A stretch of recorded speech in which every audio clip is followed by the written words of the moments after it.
Hi, welcome to the Market Alert for Monday, the 25th of October 2021. So stock, bonds and Bitcoin slammed as Powell confirms taper timeline. It's time to taper, not time to raise rates. We'll see about that as we go forward. Of course, they're talking about 2022 and raising rates twice. Other news, a late day and a dollar short. The Fed's coming policy mistake. Dealing with risk to the financial stability is urgent. The current situation is replete with unusually large risks of the unexpected. Yeah, that certainly is with regards to that as well. Anything could happen. The black swans are circling, as they say. Meanwhile, in the implied volatility, this heading back down to the lows. We're at 12.54 on Friday because obviously the market's making new all-time highs once again, which we'll look at in just a moment. And this week's news, we've only got the one today. We've only got one tomorrow, two tomorrow, which are medium impact. Wednesday, just crude oil inventories really making their announcement at 3:30. But it's Thursday when it starts to get interesting because we've got the big guns out. We've got the central bankers again. ECB on Thursday, and then on Friday we've got some other news as well. We've got the core PCE and tentative. We've got a Treasury currency report, which will be an interesting one. That's tentative at the moment. And then on Saturday, of course, we've got the daylight savings clocks going back this weekend, and the US is the week after. So we're going to have a week of an hour difference for just that, just the 1 week. Okay, let's have a look at the market, see what happened on Friday. We'll start off with the Dow and the daily chart of the Dow. You can see we put in another new all-time high on Friday there at 35,767. The market up on the overnight as well, continuing to want to make its move to the upside. As you can see, prices continue to stay above the 5-bar moving average. And we're just about to get back through the high that we put in on Wednesday of last week. But Friday we got through and it failed to hold, which you can see here. As soon as we got to it, the market was slammed down. Managed to come back at 89%, so more or less a V-shaped correction there. But it's Friday's high that we need to get through there of 35,767. In the DAX, we have a similar picture. If I can just pull up the right chart, we get the daily chart. We've got prices stuck at 78%. We're nowhere near the all-time high of the DAX at the moment.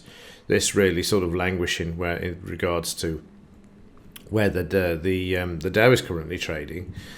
Stuck at that 78, 89 area, and also would have to take out the 15,719. So the DAX, you can see, is stuck in a sideways range. We did have a close below the low, below the 5-bar on the Wednesday, Thursday, Friday. The market managing to get back above this. It needs to stay above this if it's got any chance of getting through these resistance levels to the left there. There were a couple of trades on Friday. The first one producing 38 points by the time the market had moved up and then closed back below the 5-bar moving average. It was straight up, and then we got a retracement there of 78 percent, not points. And then the market coming back, as you can see from this low to here, again 62.78 back to the BRN.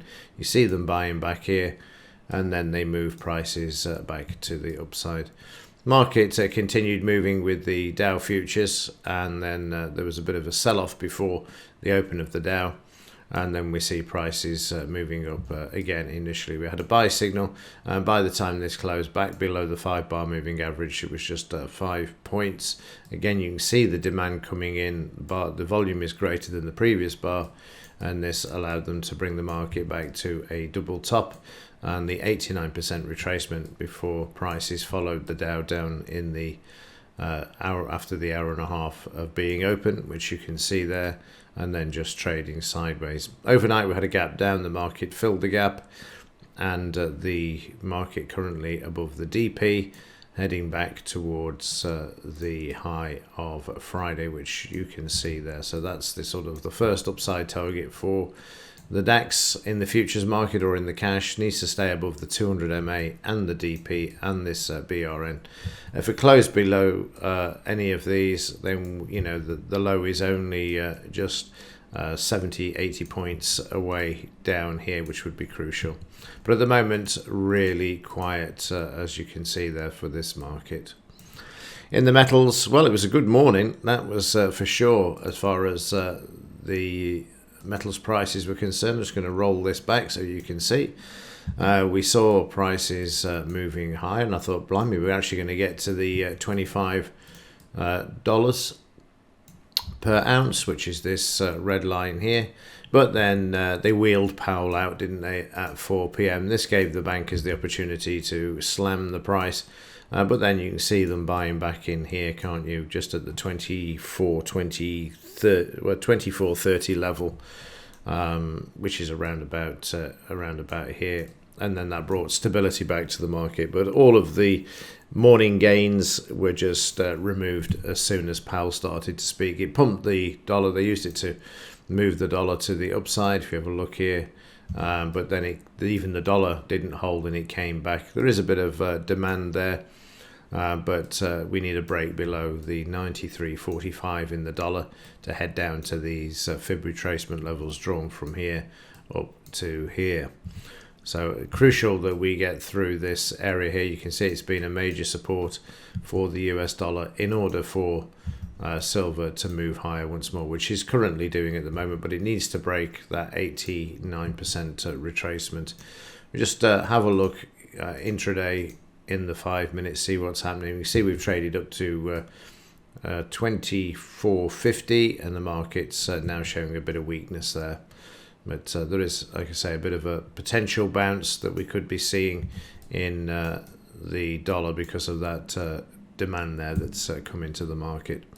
Meanwhile, in gold, exactly the same. The market slammed when it got to 78%. So you can see the selling there, but it seems to have disappeared overnight at the moment.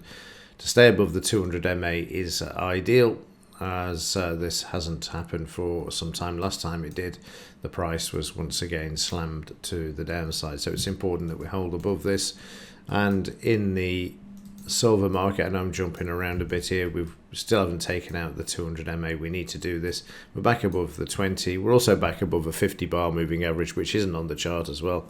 It's crucial that we maintain this as well. In fact, let me just add one to the chart while I'm talking instead of just talking about it. There you go. So you can see we're above this. I'll leave that one on there because that's one that the metals traders tend to use. The 50, they actually use 100 as well, and we're above the 5, so everything's starting to look quite nicely there on the upside. But it's whether it'll hold. Like I say, we need the dollar to break this 93.45 area.